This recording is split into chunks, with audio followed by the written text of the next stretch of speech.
Seberapa banyak saudara hafal firman Tuhan? Oh, mungkin banyak. Tapi yang mau saya tanyakan adalah seberapa dahsyat firman Allah itu dalam hidup saudara. Saya ingin sampaikan kepada saudara 4 atau 5 hal yang menunjukkan kedahsyatan firman Allah. Yang pertama dalam Roma pasal yang pertama ayat 16. Dia berkata bahwa aku yakin bahwa Injil itu adalah kekuatan Allah yang menyelamatkan setiap orang yang percaya.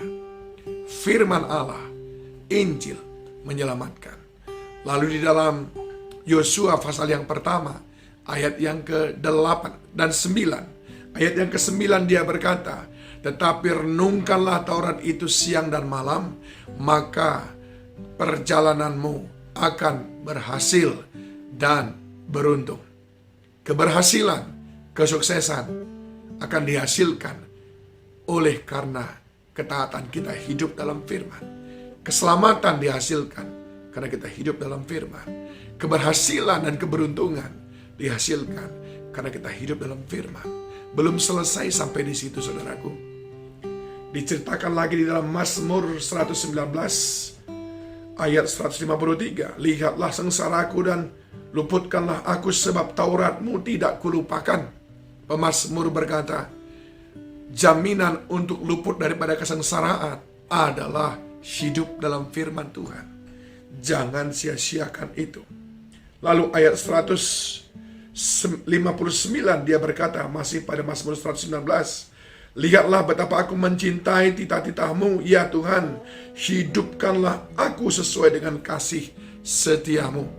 Bahkan 159 ini berkata, dengan firman segala sesuatu dihidupkan. Saudara pasti langsung ingat apa yang terjadi pada kitab Kejadian, bahwa Allah mencipta dari hari pertama sampai dengan hari yang ke-6, semuanya dengan firman. Demikian dahsyatnya firman itu. Itu sebabnya saudaraku, di dalam Injil Yohanes dituliskan, pada mulanya adalah firman. Firman itu bersama-sama dengan Allah.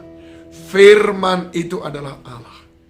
Jadi jika firman itu Allah, maka semestinya dia sedemikian dahsyat dalam hidup kita. Setiap kali ada firman dalam diri kita, maka ada Allah bersama dengan kita. Lalu mengapa ketika kita tahu firman tapi kita masih gagal? Mengapa ketika kita tahu firman tapi keberhasilan jauh dari kehidupan kita? Mengapa seperti tidak ada kuasanya? Saya ingin beritahu kepada saudara, sebagaimana Tuhan sampaikan kepada Yosua di dalam ayat yang ke-8 tadi. Janganlah engkau lupa memperkatakan kitab Taurat itu, tetapi renungkanlah itu siang dan malam. Kata renungkan di sini dalam bahasa Inggris dikatakan meditate. Dimeditasi. Ada perbedaan. Apa yang dimaksud dengan meditasi firman Tuhan dan meditasi yang biasa dilakukan oleh orang-orang?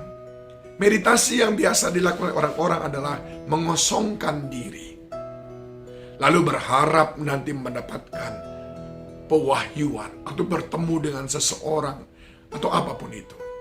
Berbeda dengan meditasi yang ada di Alkitab, yaitu memenuhi diri dengan firman Allah. Betul-betul tinggal dalam firman itu, menjadikannya menjadi bagian yang tidak terpisahkan dari diri kita. Lalu melakukannya dalam kehidupan sehari-hari. Dan kita tidak menyimpang dari itu. Itulah yang disebut dengan merenungkan firman itu siang dan malam. Nah, lalu apa hubungannya dengan kehidupan kita?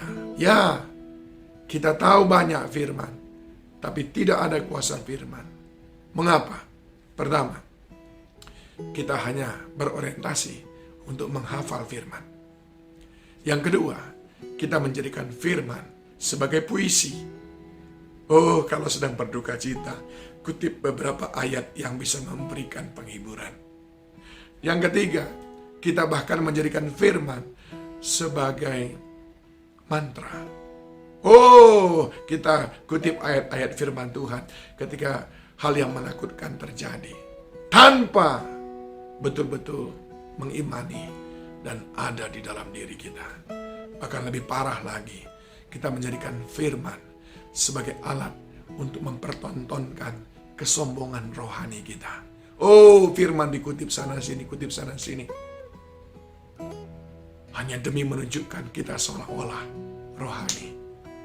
Bahkan ada yang lebih jahat lagi, menggunakan firman Tuhan untuk menutupi niat-niat jahatnya. Saudaraku yang dikasihi Tuhan, dengan demikian maka tidak ada kuasa firman itu dalam diri kita. Allah mau kita merenungkan firman itu.